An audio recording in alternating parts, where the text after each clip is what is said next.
कोई पाकिस्तान में ऐसा बिजनेस नहीं है जिसमें इतना आपको रिटर्न मिले, बशर्त ये कि आपको ब्रीडिंग और कीपिंग आनी चाहिए।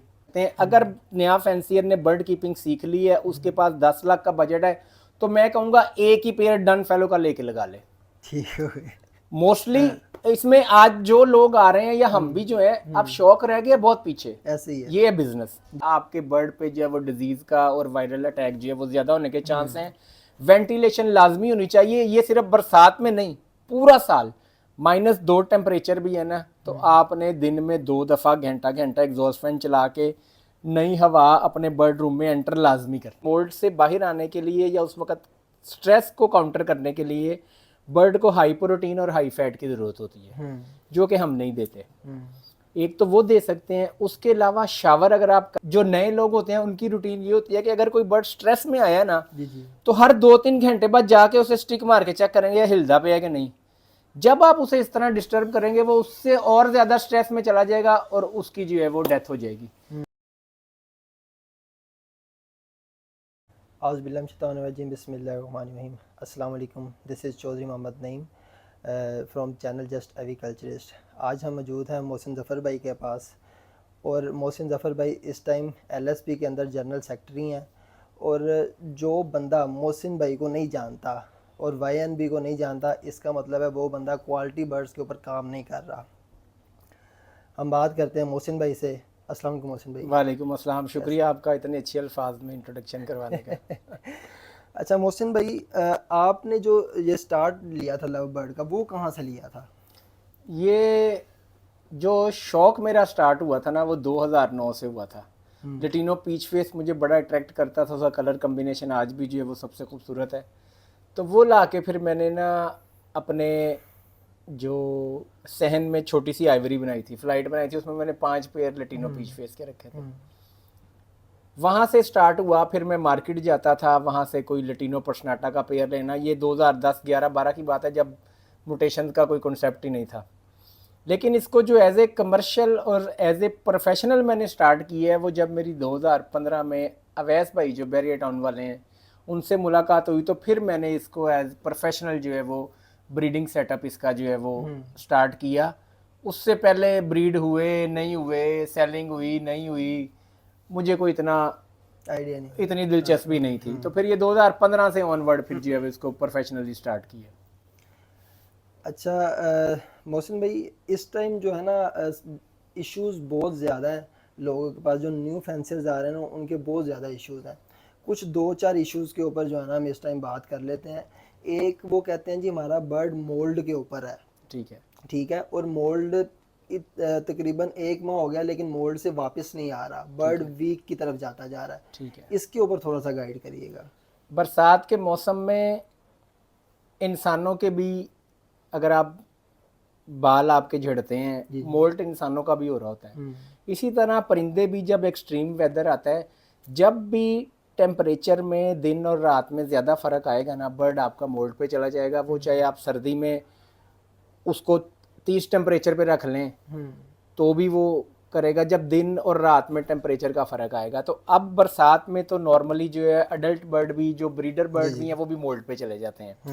अच्छा, अब मोल्ट से बाहर लाने का बर्ड को, मोल्ट के दौरान हम लोगों की डाइट सेम होती है। जी बिल्कुल। परिंदों को जो डाइट विदाउट मोल्टिंग उनको दे रहे होते हैं, वही मोल्ट के दौरान भी दे रहे होते हैं। हालांकि मोल्ट से बाहर आने के लिए या उस वक्त स्ट्रेस को काउंटर करने के लिए बर्ड को हाई प्रोटीन और हाई फैट की ज़रूरत होती है, जो कि हम नहीं देते। एक तो वो दे सकते हैं, उसके अलावा शावर अगर आप करें बर्ड को रेगुलरली, तो आपने किसी भी बर्ड को अगर मोल्ट में लाना है, अर्ली मोल्ट करवाना है तो भी शावर करें, और अगर मोल्ट से रिकवर करवाना है तो भी शावर करें।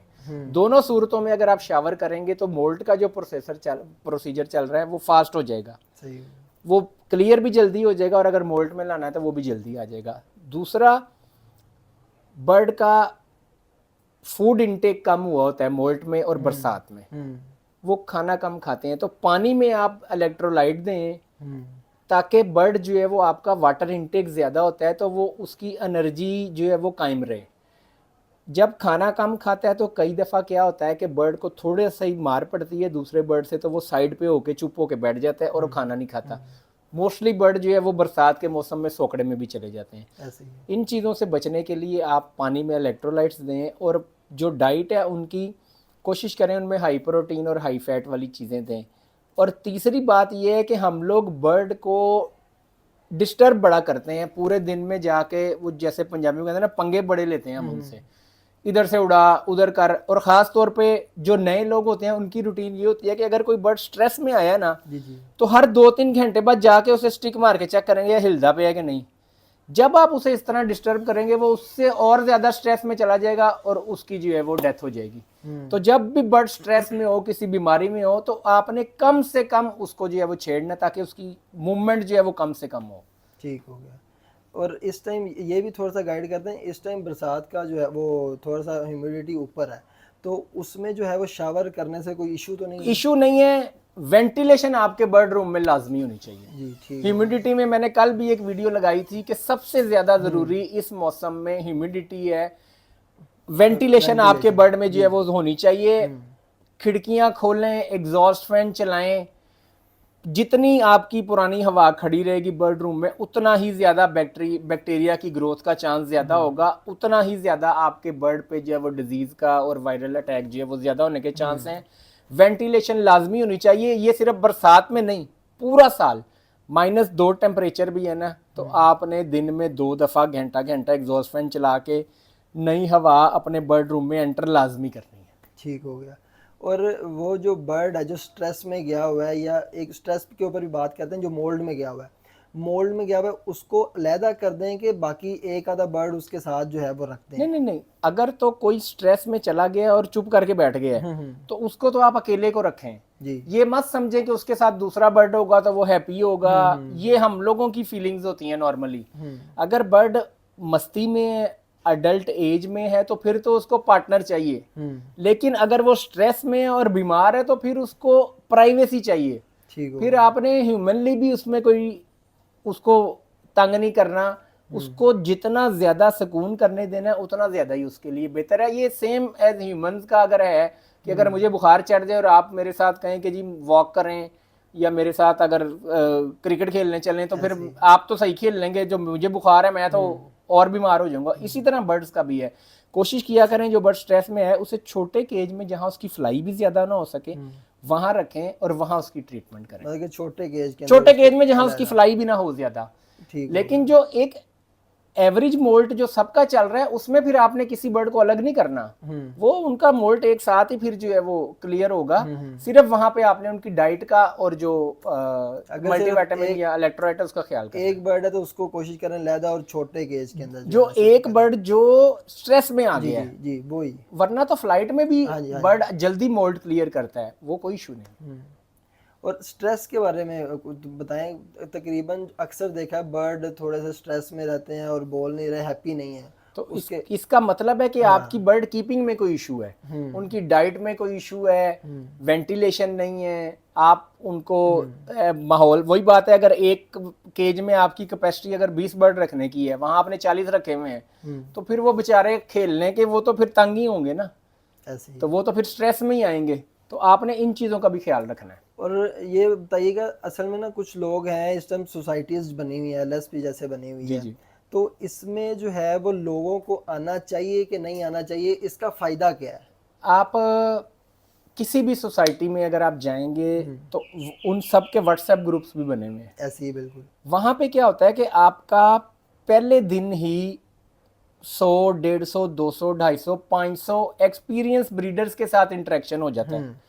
अब उसमें आपको कोई भी इशू आता है तो आप एक तो वहां पे क्वेश्चन आंसर कर सकते हैं, और फर्ज करें कि अगर आप कहते हैं कि जी मैंने क्वेश्चन किया तो मुझे रिप्लाई नहीं मिला, तो आपके पास 250 लोगों का एक्सेस होता है जो आपको बेहतर लगे।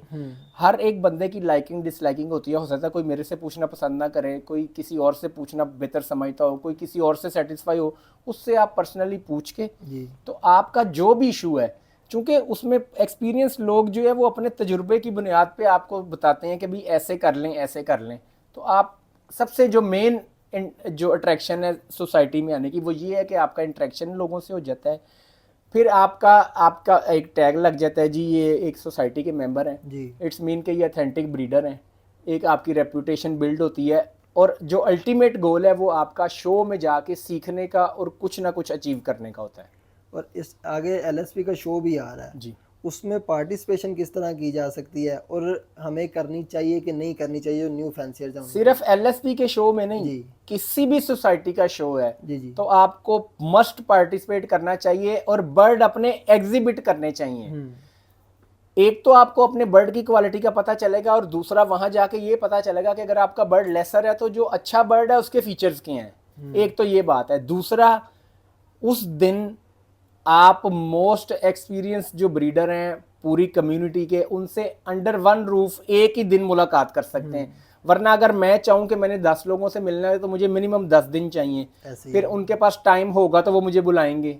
तो अगर आप शो वाले डे पे, शो वेन्यू पे जाते हैं तो आप दर्जनों सैकड़ों एक्सपीरियंस ब्रीडर से एक ही दिन में जो है वो मिल सकते हैं। आपकी पब्लिक रिलेशनिंग बढ़ती है, आपका इंटरेक्शन उनसे होता है, वो आपकी तरफ विजिट करते हैं, आप उनकी तरफ विजिट करते हैं, तो इसका बहुत फ़ायदा है। और न्यू फैंसर कहते हैं हम कहाँ से स्टार्ट करें, मतलब कि कौन कौन सी पेयरिंग करें, कौन कौन सी म्यूटेशन लगाएं, उसके बारे में थोड़ा सा गाइड कर दें। जी, मेरा मशवरा जो नया आ रहा है ना उसको तो यही है कि 2000 से 4000 वाला पेयर लें। उससे पहले बर्ड कीपिंग सीखें। उसमें 6 महीने लगे, 7 महीने लगे, साल लगे, बर्ड कीपिंग और ब्रीडिंग सीखें। जब आप वो सीख लें तो फिर आपके पास जितना बजट है उसके हिसाब से आप कहीं से भी शुरू कर सकते हैं। अगर नया फैंसियर ने बर्ड कीपिंग सीख ली है, उसके पास 10 लाख का बजट है, तो मैं कहूँगा एक ही पेयर डन फेलो का लेके लगा ले। ठीक है।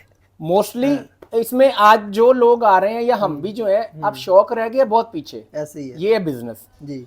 तो मैं, अगर वो अफोर्ड कर सकता है, उसके पास बजट है, तो मैं कहूँगा डन फेलो लगाए। अब मैं आपको बताता हूँ आज से 3 साल पुरानी बात। एक व्हाट्सएप के ग्रुप में किसी ने बात की कि जी ये जो अब बड़े फैंसियर है ना, जी जी।